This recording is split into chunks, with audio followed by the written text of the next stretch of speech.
agradecer ao André pelo convite. Ele fala que a gente se conheceu ontem, né, de carne e osso aqui, corpo presente. Mas desde setembro ele vem conversando e a gente vem conversando sobre coisas do mundo do design e etc. Ele é sempre muito cuidadoso. Né? Eu queria uma salva de palmas para esse cara, porque ele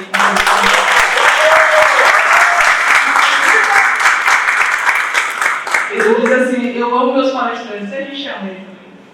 Como não? Gente, como o André falou, eu sou Mônica Rodrigues. Para quem não me conhece, eu sou designer gráfica e ilustradora. E preparei um momento para a gente trocar uma ideia hoje. Né? Minha palestra chama Quantos Caminhos um Éter tem? E isso não é um papo sobre vetores. Não apenas vetores, mas a minha trajetória ela se confunde muito com as letras. Né? Eu costumo dizer que eu não sei o momento no qual me tornei designer, mas quando eu tomei consciência de ser uma pessoa designer. E é muito importante que a gente tenha, né, na nossa trajetória, mais do que entregas, mais do que fazer grana, isso é muito bom, isso é importante, mas que a gente possa passar por um processo de autoconhecimento. Então, convido vocês para a gente trocar essa ideia hoje e estou muito feliz de estar aqui mais uma vez. Obrigada. Então, bora lá. Deixa eu ver aqui, eu acho que está bem. Será que? Vamos ver. Eu acho que sou eu. Para baixo. Não era tudo, desculpa. Se quiser voltar. Então, como eu falei, esse meu percurso através das letras, né, se confunde muito com a minha história como pessoa.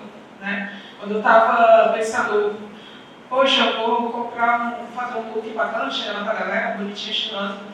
Aí eu escolhi essa roupa, aí eu descobri que existe uma paleta chamada Verde Sapatão. Então eu estou aqui no traje de gala para falar para vocês hoje, porque acho que nada mais pertinente do que a gente vestir o que de fato nós somos, tá? Então, as letras, eu fui nesse processo de compreensão, né, sobre o lettering e tudo mais, e óbvio que eu não comecei fazendo letras chamando de lettering, não comecei fazendo design chamando de layout, de composição, né? Eu sou totalmente contra o designer que ele é chato fiscalizador. Tipo, a pessoa diz, eu fiz uma arte, design não é arte. Eu fiz aqui um layout, mas isso é uma composição. Foda-se, deixa a galera brincar, deixa a galera fazer design, entendeu? E aí, nesse meu processo de compreensão, eu tinha, como acho que a galera aqui do Norte, a galera do Nordeste, isso a gente também vai nesse processo de compreensão, de que a gente é generalista por natureza, porque a gente faz o que chega. E no fim das contas, chega job, ou massa que chega um job, e chega o boleto também. E aí a gente tem horas que faz tudo, né? E eu ficava, poxa, mas eu queria muito ser uma pessoa reconhecida por fazer lettering, mas eu estou fazendo ilustração, eu estou fazendo design de marcas. Tem um período obscuro que eu fazia site. Eu falo obscuro porque, gente, era terrível para mim. Mas tudo bem também. E aí, eu lembro que antes de entrar no curso de design, né, comecei com nome de dado e tudo, fui fazer o Enem. E aí, no Enem, na prova de português, o professor falou a célebre frase: tudo é texto. A tirinha é texto, a ilustração é texto e o texto é texto também. Então, eu entendi que, mesmo quando as letras não estavam aparentemente expostas como elas de fato são, ainda assim eu estava lidando com elas, mas num outro processo, uma outra camada de leitura. Né?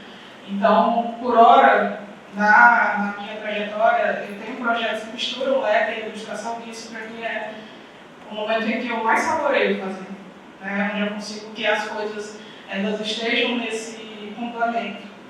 E, como eu falei, esse processo de construção, né, até que a gente consiga, de fato, propor alguma coisa, a gente precisa se saborear também no processo. E vocês vão ver aqui que eu trago coisas que, esteticamente, talvez alguém olhe e disse, poxa, mas esse não está contraste, só vamos, sabe? Acho que hoje a gente também se prende muito a isso de dizer, será que eu posto isso? O que será que as pessoas vão achar? Né? Semana passada eu estava conversando com uma Isara e ela disse assim, fiquei muito triste, postei um negócio, deu 30 curtidas. Aí eu, imagina uma sala com 30 pessoas dentro do trabalho, já é gente pra caramba, né? Então a gente também precisa se desconstruir dessa parada louca que colocam a gente pra gente sempre produzir mais, fazer mais números, e a gente acaba deixando de lado isso. Da gente construir assim mesmo enquanto está, né, nesse processo. E como eu falei, por hora é texto, por hora é ilustração. E tem dias que a gente está bem, tem dias que a gente não está bem, mas eu volto a falar, a gente tem que saborear esse processo, né? E quando eu falo de saborear o processo, tem uma coisa que é muito importante para eu trazer no começo da minha trajetória. Não é uma pessoa, não é algo mais, ninguém mais de menos do que a coxinha. Né? E aí, pergunta, poxa, mas coxinha, o que é que isso tem a ver com a tua trajetória? Poxa, tem tudo a ver. Porque quando eu falo que a gente precisa se saborear, a gente também precisa saciar nossas vontades e nossas fomes. Né? Saciar aquilo que alimenta a gente, para além do alimento quanto, sei lá, matéria. E aí, eu não capto muito bem aquilo da categorização, sabe, do cringe. Eu confesso que eu ainda não consegui entender. Mas eu sou da geração. Tem alguém te ligando, André? Alguém te ligando aqui, ó.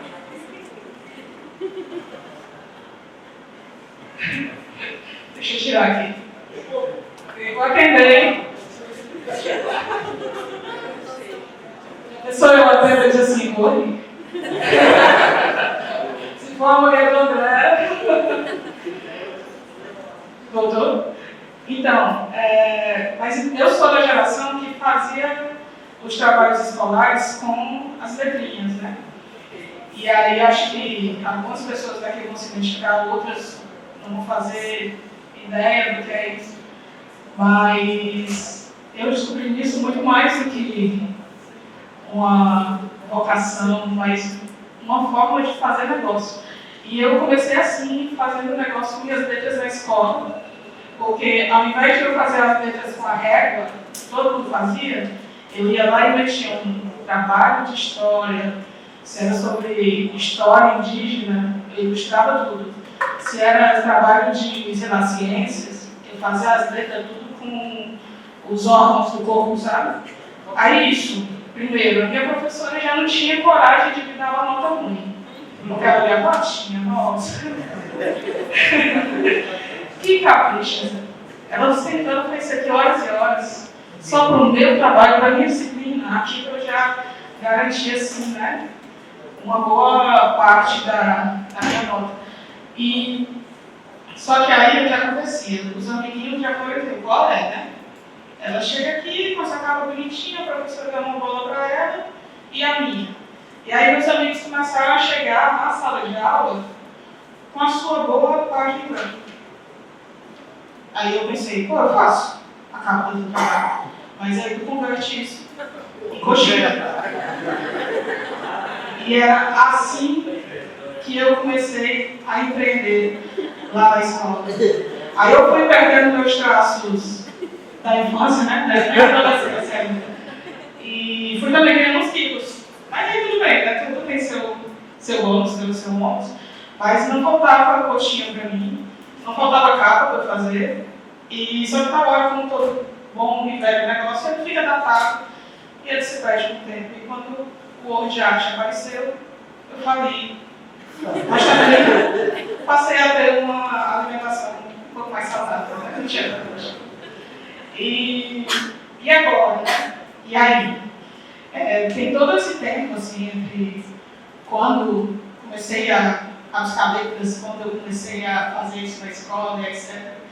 E o que fez total diferença para mim foi quando eu entendi o que era essa ferramenta chamada sketchbook, caderno de desenho, caderno de rascunho.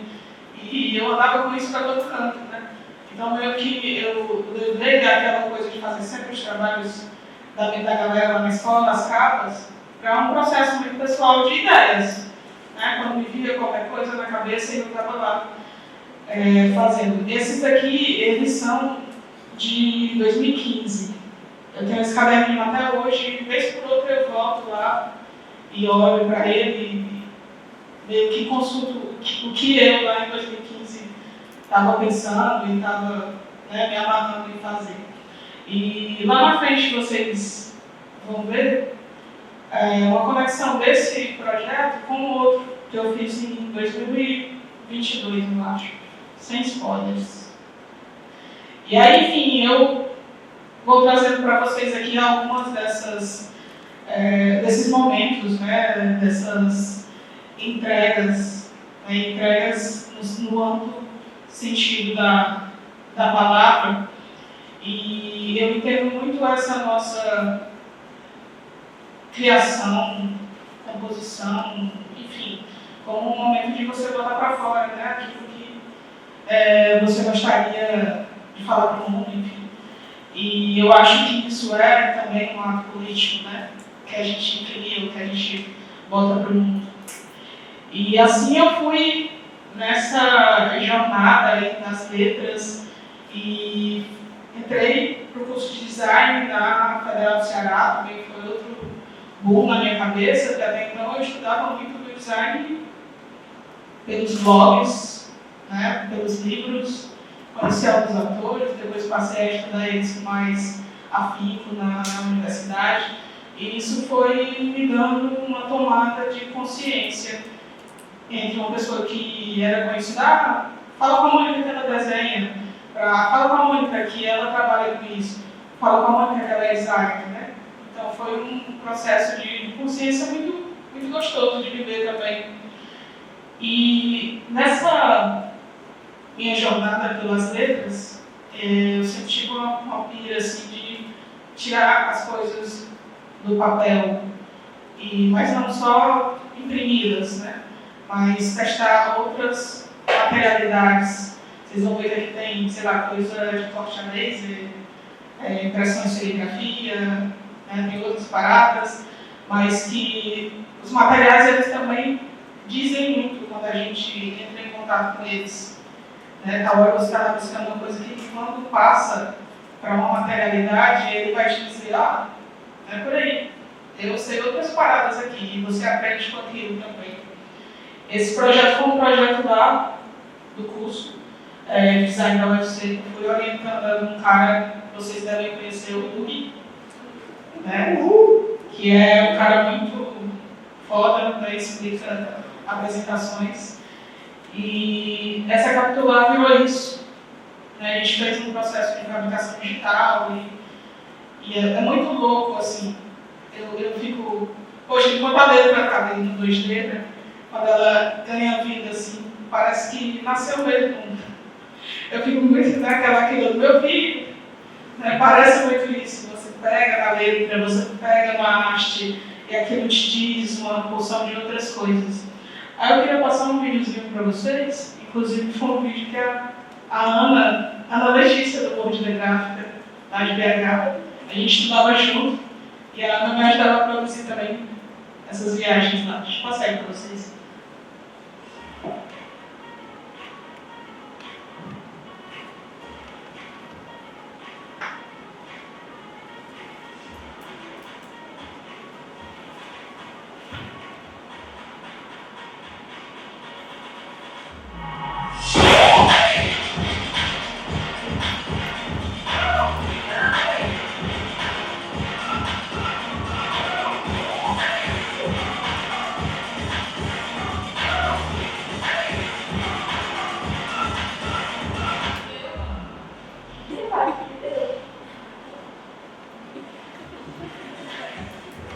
Boa.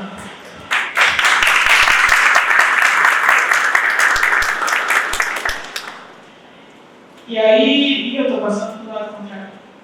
Contra animadas, né? E aqui é uma experimentação também, essa é com um recorte de papel. Esse é um dos projetos que eu fiz durante a pandemia. E a máquina laser da universidade, obviamente, a gente não podia usar, né? Aí eu tentava cortar, eu não sou a pessoa que corta as coisas retas, acho que Isso também diz muito, assim, eu não sou muito de me colocar no grid, sabe? E eu, foda-se, vai tudo torto mesmo. Eu acho que pode dizer muito com a estética que eu queria, né? Que é essa estética psicodélica e que as coisas acontecem ali num certo caos controlado, né? E esse é um industrial, deu trabalho para cortar tudo e colar, e isso durante a pandemia que não tinha gráfica nenhuma funcionando, mas foi um processo muito bacana. Aqui eu volto para a gente conversar sobre o caderninho, esse é o mesmo caderninho de 2015, né? E eu sempre gostei muito de ler autores da literatura brasileira. E uma dor minha era assim, poxa, a galera dá muito mais valor no Harry Potter do que no Gregório de Matos. Né? Claro, não são temáticas nada aproximadas uma da outra, mas eu acho muito maneiro ler Gregório de Matos. Esse, inclusive, é um trecho de um epílogo dele. E aí, eu levei esse projeto para o meu TCC, né? Eu revivi isso e trouxe uma série de posters que inclusive foi shortlist do BDA 2022, né? Para mim foi um super presente, assim, né? Acho que isso, aquilo que pode parecer bobo, mas que eu trago bastante sobre o autoconhecimento, porque para muitos é um shortlist quase, né? Mas para mim isso diz muito, premiar minha trajetória lá de 2015. Porque a ideia é a mesma. O que muda para mim é a execução. E isso é uma coisa que a gente vai fazer um curso, vai, enfim. Isso a gente vai entendendo melhor como executar as coisas. Né? Mas a ideia, ela permanece. E aí, nesse projeto, eu fiz uma série de 4 posters. E esses posters, eles tinham a missão de retratar a poética, né, desses autores. E também foi algo que eu fiz ali já para o finalzinho da pandemia. E eu lembro que o Bug foi meu orientador, né?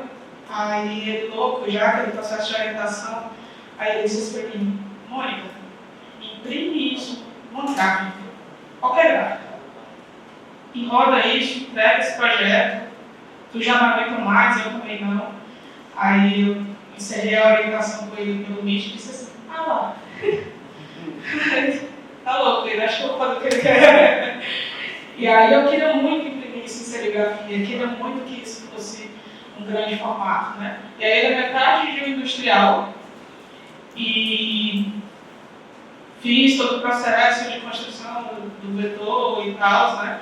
Até que eu conseguisse gerar. Aí todos os posters têm essa bordinha, que é um trecho, né, de partes da obra desse autor que eu mais identifico como catalisadores dessa temática. E, poxa, isso foi muito foda, assim, porque, como eu falei, né, quando a gente materializa e bota a mão na massa, esse processo ele fica muito mais incrível.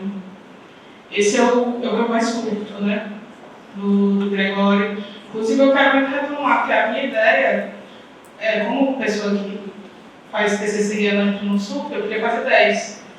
Aí o Google disse: faz 8. Aí, quando o tempo foi correndo, ele disse: 4. Não fala mais disso. Tudo tá certo. Que é a terra, né, e tudo mais. Aí, quando eu fui nesse processo, aí eu fui atrás de fornecedor. Cara, fornecedor seria aqui. Em papel, não sei aqui. Mas em Fortaleza é muito difícil. E aí eu cheguei num cara e ele disse: eu revelo, mas eu não imprimo. Aí eu disse: depois eu arranjo alguém para imprimir, que vejo como é que faz isso. E ele disse: mas você não vai encontrar. Ninguém quer imprimir papel. Aí eu, então eu vou tentar fazer. E aí ele botou o maior caô dizendo assim: essa menina, 1,54 m, vai puxar um rodo numa tela desse tamanho, vai. Nunca imprimiu na vida? Aí eu disse: deixa. Aí aqui tem um videozinho do processo para vocês verem.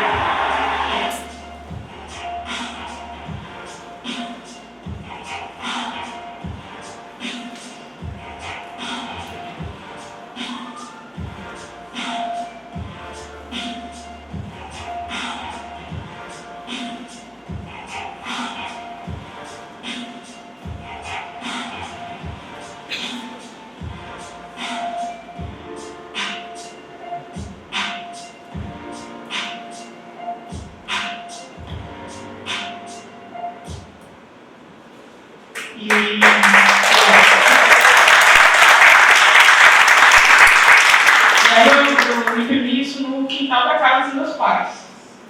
Minha mãe para ficar doida com tudo sujo, eu para ficar doida tendo que entregar isso, né? Eu fiz meu TCC e tudo mais, mas imprimi um bocado e teve um bocado que deu certo também. E assim como essa trajetória, né, e tudo mais, o impresso, principalmente serigrafia, estilo, eu acho que o mais legal é quando não fica perfeito. Né? Então, se desapegar da perfeição, assim, a gente não chega lá. Mas quando você tem um que ele falou tinta, né, lá no vídeo, não sei se você pode perceber, mas eu puxava a tinta bem ralinha, né? Eu queria que ficasse umas falhas. E eu acho que o processo de leitura também tem muito isso. Depende da sua concentração, tem hora que você pega uma coisa, hora que não, aí você volta, lê de novo. Pelo menos era muito do meu processo quando eu estava lendo esses autores. E aí, enfim, uma porrada de coisa se passou, né? Eu acho que coisas que aconteceram depois, outras que aconteceram antes, mas que eu tenho muito orgulho de falar, né, dessa trajetória e tudo mais. E que me trouxeram até aqui, e o que me trouxe até aqui foram também as letras, né? E eu quero também falar sobre o capítulo que eu estou vivendo hoje, que fala muito sobre esse lugar, que é a CUIA, o Centro de Design do CH. Não sei se vocês conhecem, convido a conhecer. E hoje eu estou assessora executiva lá da CUIA, né? Eu trabalho diretamente na gestão. E quando eu recebi esse convite, eu fiquei, cara, e as letras? Muitas sessões de terapia depois, aí eu sempre arranjo um jeito, né, de dizer assim, não, você não está dando distante. Esse ano, até esses dias eu conversando com alguém aqui no Lampião, acho que foi na oficina da Júlia, lá que a gente estava lá no Ver o Peso, né? E eu fiquei pensando, mas antes o meu trabalho era muito mais ficar no computador, abrir o Illustrator e conectar pontos. Hoje o meu trabalho é conectar pessoas. E isso, né, tem a sua potência também. E aí, lá na CUIA, a gente é um equipamento cultural do Governo do Estado, da Secretaria de Cultura do Estado, já tem parceria com o Instituto Mirante, e a gente traz o design como cultura, o design como política pública. E, enfim, convido vocês a conhecer. E a gente trouxe um videozinho também, mostrando minimamente qual é o espaço.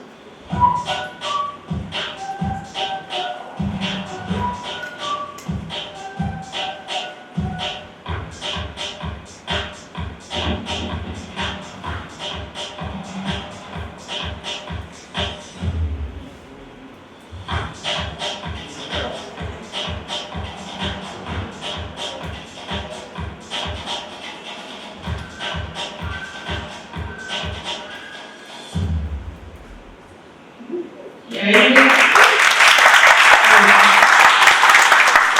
convido vocês também para vir para você.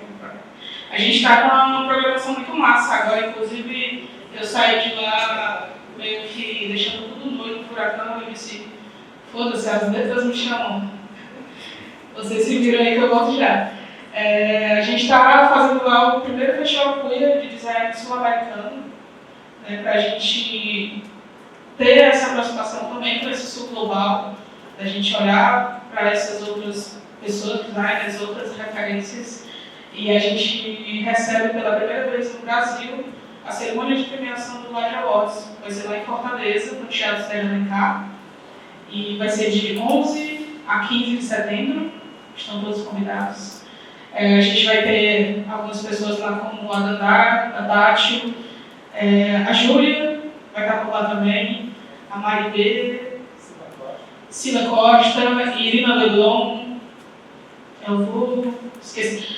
Fernanda Martins, por favor, também estará lá. E a gente vai ter 4 exposições que vão abrir no período, 5 minutinhos, que a gente vai ter tipos latinos, Filex, exposição sobre design cearense e a exposição dos premiados desse ano do Live Awards. Então, gente, brigadão por tudo. Aqui minhas redes sociais, me acompanhem por lá. E para deixar só mais uma coisa aqui, eu acho que isso é muito importante também. Polêmicas à parte, mas entre você pagar o pacote adulto e fazer terapia, faça terapia. E a gente lembrar de quanto a gente está contando a história do outro, fazendo o logo do outro, o lettering do outro, contar para todo mundo quem a gente é também. Valeu, gente. Obrigada.